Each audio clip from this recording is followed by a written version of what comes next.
Welcome back. This is episode 9 of All Stars 7 All Winners season. Last week, Raja blocked Jada, and I think that was a smart decision on Raja's behalf.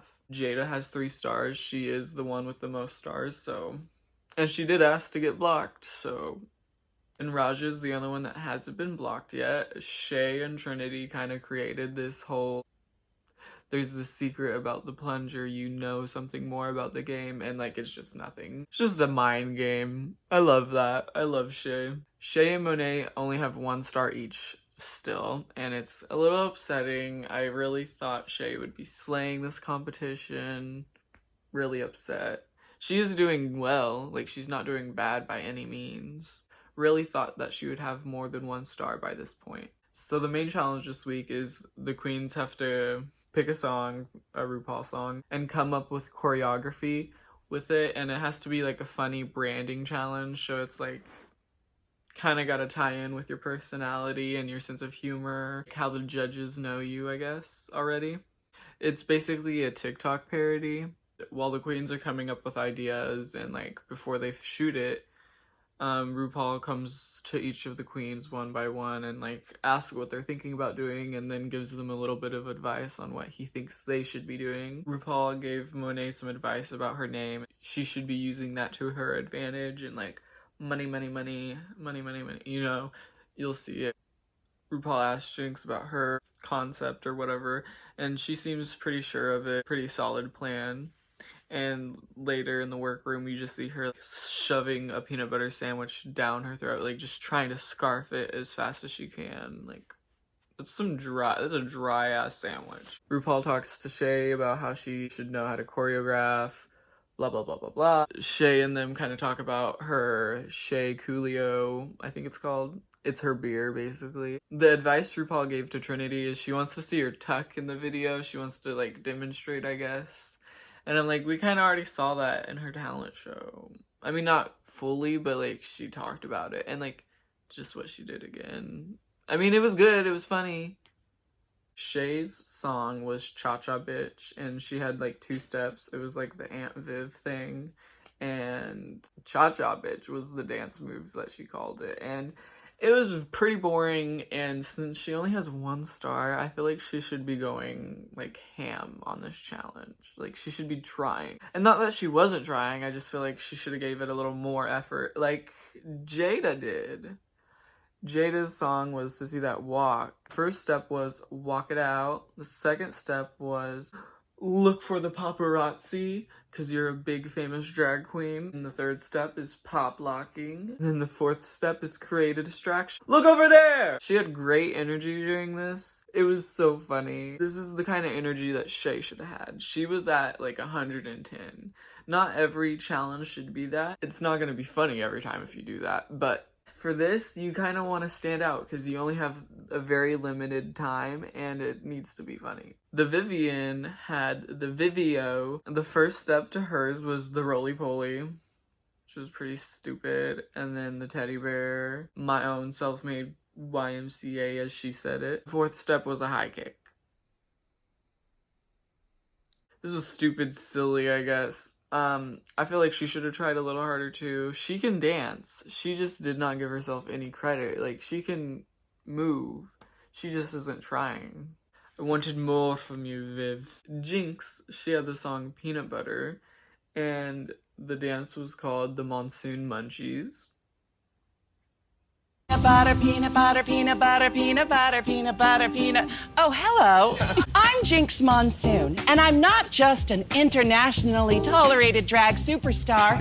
I'm also a mom. Mama loves you, baby. I'm doing a thing.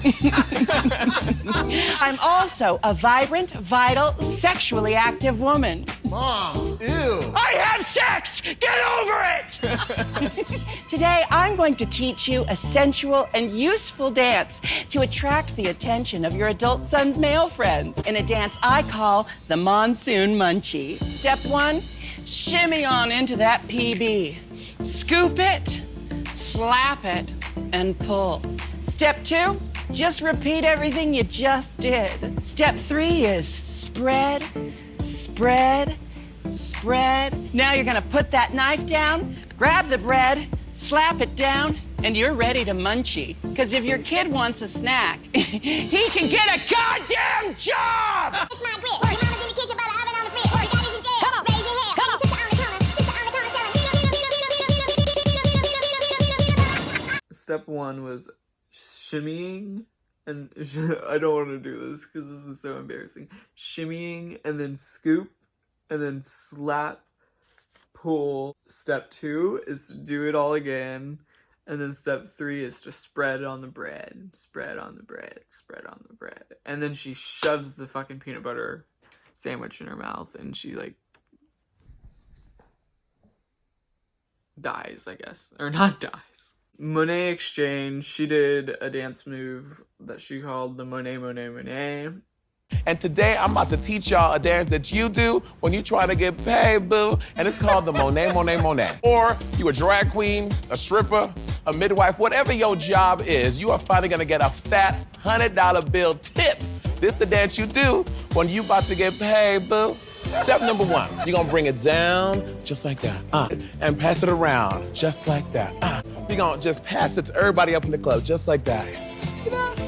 1, 2, 3, 4, 5. Ow! All right, good. And the money don't make the money, but freaking money do get the money. Cause freaking money do get the money. Cause freaking money,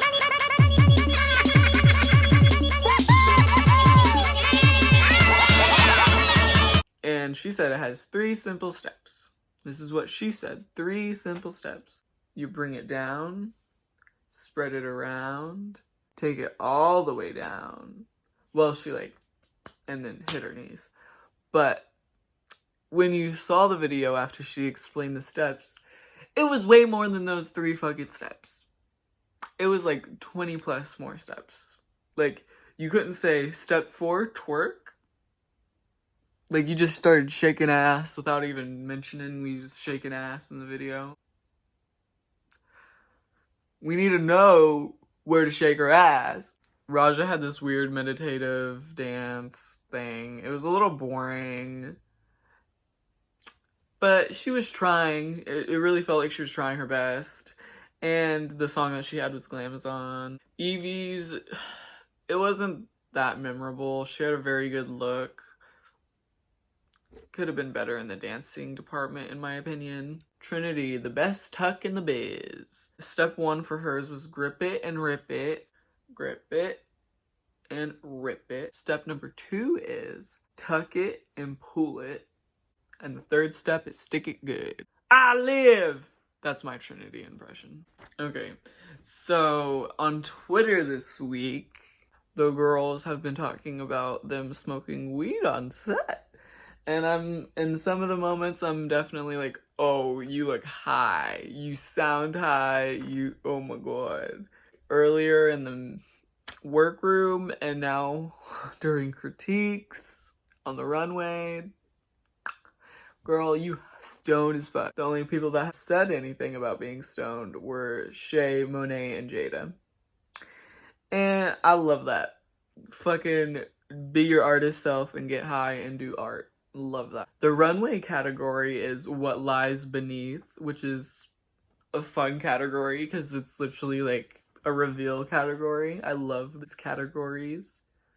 They're so fun and you can really do a lot with it because with one silhouette and one outfit you're limited to one concept, but when you can reveal to another one, you're not. You can really make people's what?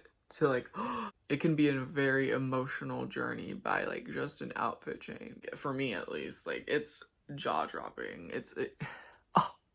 First up is Shea Coulee.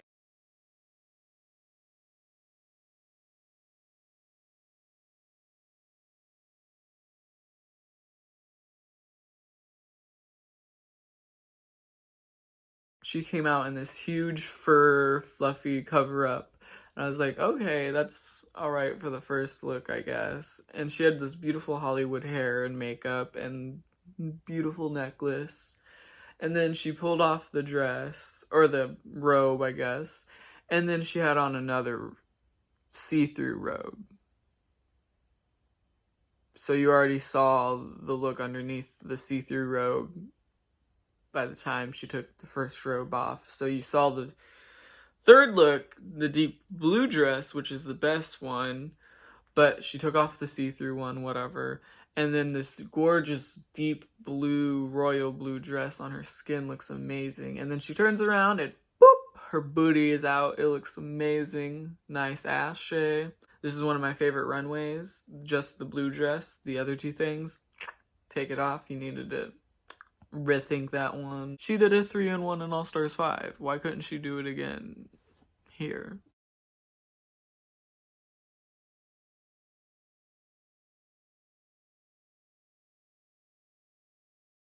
Next on the runway was the Vivienne, and she had this big black cloak with like red and orange leaves all over it. Wasn't my favorite. The blue shiny dress underneath was really pretty. And the makeup and the wig was gorgeous, but then she just kind of ripped off the skirt and then said it was another look, and I was like, maybe not. Maybe rip the whole gown off and just in a bikini or something. I don't know.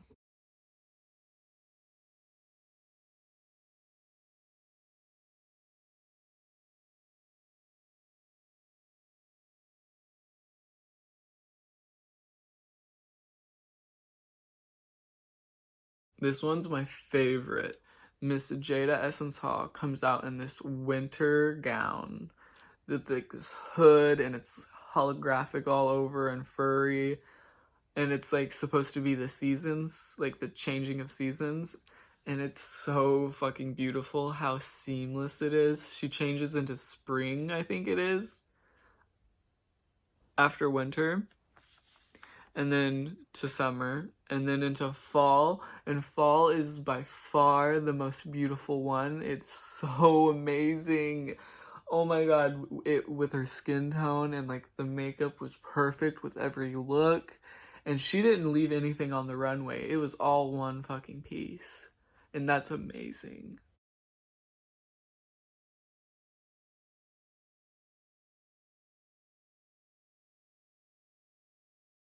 Okay, Raja's look is very eclectic. I don't know. I don't know what word I'm searching for, but it's something like that. And it's patterns, it's textures. There's literally a flamingo on her head. And it's fucking fashion. She has an eye for it, and she knows what to do. The thing that she revealed into, I believe, was this. Okay, I just watched it. It was this frilly yellow, orange, pink dress, and it's very clown. It's very clown. And then she rips dress down the middle to reveal this cat suit with colors all over it, and it is beautiful. And then she pulls off the wig into long gray hair. Beautiful.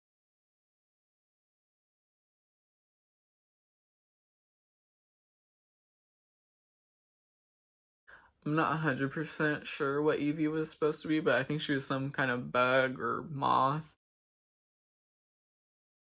She came out in this kind of cocoon thing, and then she ripped the cocoon thing off, and it had slime in her arms. But you could tell it didn't really work because one side fell, and then she just like ripped the other side off, like really aggressive too.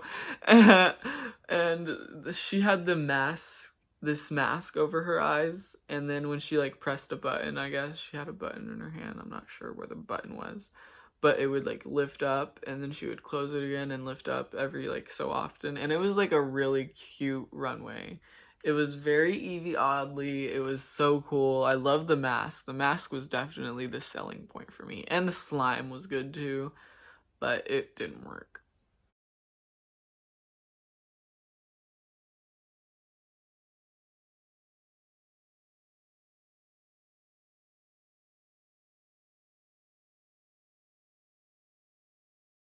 So Jinx starts off in this Picasso-inspired, like, tailored woman suit, and it's so fucking good. I love this piece of drag. I love this piece of art. I want it. I want it so bad.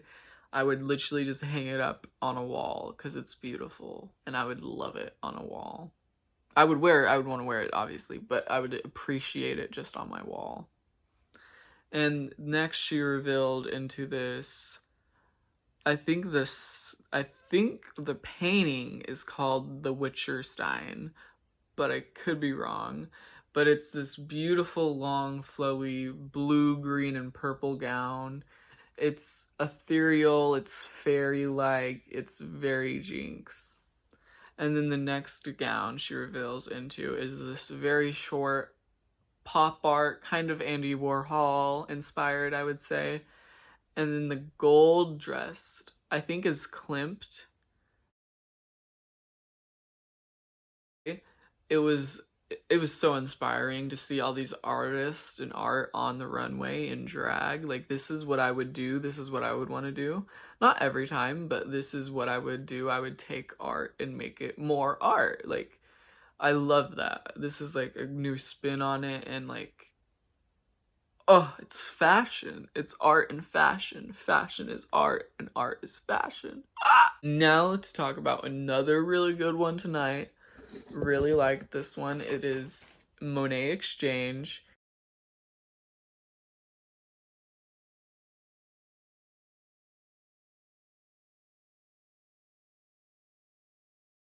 Her first look is supposed to be inspired by Harriet Tubman and fucking slay the house down. She had a bonnet thing on. I'm not sure if that's what she would call it. And it was hiding a beret and her long braids underneath. And it was gorgeous. She revealed to this like leather panther suit, and it was so sexy. It was so cool to like go from this to Harriet Tubman to this. Oh, she is amazing. I love her so much. And then she revealed to this other slightly longer dress than the black dress, and it says, "We will still fight."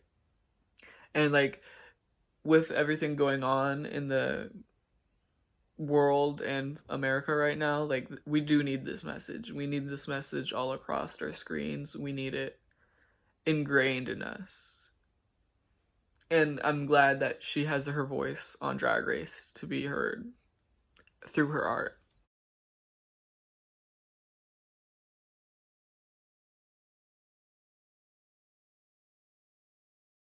Miss Trinity the Tuck, she came out in this flowery gown, and it was like covered in flowers. She popped off these two huge flowers on her hips to like make these chaps reveal. And then she popped off the bottom half of her mermaid gown into a leotard. And then she took the leotard off into only this flower bikini. And oh my god, you're killing me. It was so beautiful. Like, yeah, it was only one color scheme and everything, but it was still just as beautiful as the other people's that changed each time. Like, color, silhouette, everything. Either way, it was amazing. It was so nice to watch. It was very entertaining to watch this runway this week. We have another interesting topic. The lip sync. I almost said song, but I can't say song. The lip sync this week is a spoken word lip sync, which is the first one in Drag Race history, which I think is pretty smart to do. Because you do limit yourself when you just do songs. And in bars and in drag and other places, not just at bars, but drag queens do perform numbers of spoken word and just make it their own. It could be scenes in movies, but I think this just broadens the horizon to lip syncs in the future, which is very exciting. Like, we could have so many new lip syncs now. The top two this week was Monet and Jinx. And I can see Jinx, but I don't know about Monet. She did fine, she did really good, but I'm really happy she got another star too, so guess I can't complain. The spoken word is called Designing Women, by the way. When the lights go out in Georgia. Monet wins. She slays the lip sync. Honestly, Jinx did a really good job too. They didn't seem nervous at all. They were like so down to do this lip sync, and Jinx really felt, I really think Jinx felt at home, like not having to like boo-de-doo-boo, or like whatever. She's not comfortable dancing all the time, but she is like an actress. So like this is her thing. She could do this really well. Monet blocked Raja because she was the only one that hasn't been blocked yet. And now Shea Coulee's mind game is over, but Shea has 1 star. So whose mind game is it now? I'm really sad because there's not going to be very many episodes of this season left. Please like this video and please share it. Subscribe and do not hate any of these queens. Go follow these queens and support them.